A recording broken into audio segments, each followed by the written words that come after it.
बिस्मिल्लाहिर्रहमानिर्रहीम। Dear bee keepers and students, मैं हूं doctor Mohammad Asif Aziz, assistant professor entomology, in charge bee research unit, additional director Pak Korea capacity building centre, Pir Mehr Ali शायर agriculture university Rawalpindi. आज की इस वीडियो में हम आपसे शहद की मक्खियों पर वरोआ माइट के अटैक के हवाले से कुछ गुफ्तगू करेंगे। इस तस्वीर में आप देख रहे हैं कि शहद की मक्खी के ऊपर एक माइट बैठी हुई है, और इस तरह जब कोई माइट शहद की मक्खी पर सवारी करती है तो इसको फ्रेटिक माइट कहते हैं। तो माइट के अटैक की जो सबसे पहली अलामत है वो हमें ये ज़हन में रखनी है कि कैप ब्रूड के ऊपर हमें छोटे छोटे सुराख नज़र आते हैं, और इसको इंग्लिश में कहते हैं पंक्चर्ड ब्रूड। तो ये जो पंक्चर्ड ब्रूड है ये वर्कर के कैप ब्रूड के ऊपर भी नज़र आता है और ड्रोन के भी कैप ब्रूड के ऊपर हमें नज़र आता है। दूसरी अलामत यह है कि शहद की मक्खियों की टांगें और विंग्स बुरी तरह मुतासर होते हैं, और इनकी शक्ल भी नॉर्मल मक्खियों जैसी नहीं होती, और ये मक्खियाँ जैसे कि माजूर मक्खियाँ हों, कॉलोनीज़ के बाहर हमें रेंगती हुई नज़र आती हैं। वो लार्वे और वो प्यूपे जो वरोआ माइट के अटैक की वजह से मर चुके होते हैं, उनको मक्खियाँ निकाल निकाल के कॉलोनी के बाहर फेंक रही होती हैं। शहद की मक्खी का प्यूपा आमतौर पर वाइट कलर का होता है, लेकिन जब माइट इसके ऊपर अटैक करती है तो उसका रंग पेल या डार्क रेडिश हो जाता है, और इस तरह के स्पॉट हमें बड़े वाज़े प्यूपी के ऊपर नज़र आने शुरू हो जाते हैं। ऐसी कॉलोनियाँ जहाँ पर वरोआ माइट का अटैक नहीं होता उनमें ब्रूड सॉलिड होता है, लेकिन जहाँ पे वरोआ माइट का अटैक हो वहाँ पर स्पॉटी ब्रूड होता है।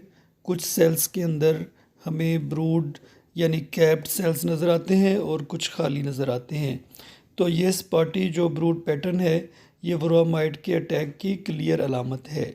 ऐसी कॉलोनीज़ जिनके ऊपर वरोआ माइट का अटैक होता है उनके लिए सर्दियों का मौसम गुजारना मुश्किल होता है, और हनी की हार्वेस्टिंग के फौरी बाद ये कॉलोनियाँ डिविंडल कर जाती हैं और इनमें से बहुत सारी कॉलोनीज़ ख़त्म हो जाती हैं। इसी तरह वरोआ माइट की अटैक शुदा कॉलोनियों के ऊपर सुपर सीडर सेल्स ज़्यादा लगते हैं, जिससे सुपर सीडर क्वींस बनती हैं, और ये सेल्स आमतौर पे फ्रेम के फेस पे ही लग जाते हैं, और इनका मतलब ये होता है कि मक्खियाँ ये समझती हैं कि उनकी क्वीन नॉर्मल फंक्शन नहीं कर रही।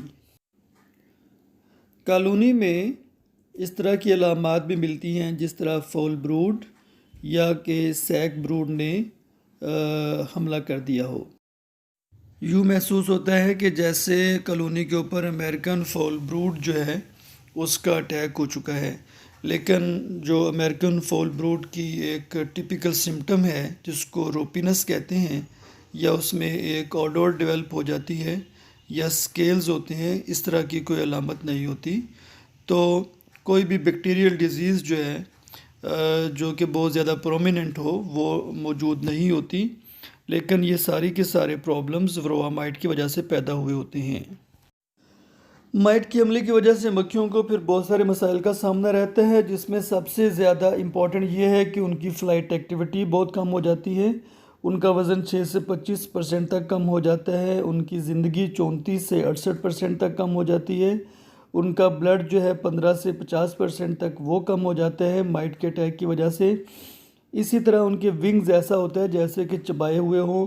उनकी लेग्स की शक्ल नॉर्मल नहीं रहती, उनकी ग्रोथ भी कम हो जाती है, और इसी तरह जो है वो उनके ऊपर बहुत सारे वायरसेस और बीमारियों का हमला हो जाता है, जिसमें एक बहुत ही इम्पॉर्टेंट वायरस है जिसका नाम है ड्वार्फ विंग्ड वायरस। इस वायरस की वजह से भी शहद की मक्खियों के अंदर बहुत सारे मसाइल आ जाते हैं।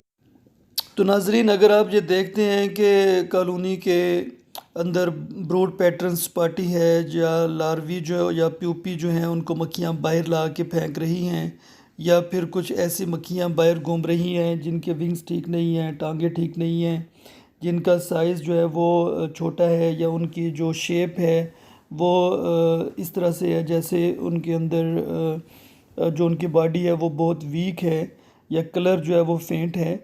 और अगर कॉलोनी के अंदर आप इस तरह की अलामात देख रहे हैं जैसे कि फॉल ब्रूड या सैक ब्रूड की होती हैं, तो इसका मतलब ये है कि वरोआ माइट का वहाँ पे अटैक है। تو فوری طور پہ مائٹ کے لیے مانیٹرنگ کریں اور اس کے بعد اس کی مینجمنٹ کریں تاکہ آپ کی مکھیاں جو ہیں وہ ہیلدی رہیں۔ اور آخر میں thank you very much for watching this video, اور اسی طرح اور بھی انفارمیٹیو ویڈیوز حاصل کرنے کے لیے آپ اس چینل کو ڈاکٹر محمد آصف عزیز آفیشیل کو سبسکرائب کریں اور بیل آئیکن کو ضرور دبائیں، اور فیڈ بیک کے لیے آپ ای میل کر سکتے ہیں، آپ مجھے فون کر سکتے ہیں، اور کومنٹس باکس کے اندر آپ اپنے کومنٹس بھی دے سکتے ہیں۔ Thank you again.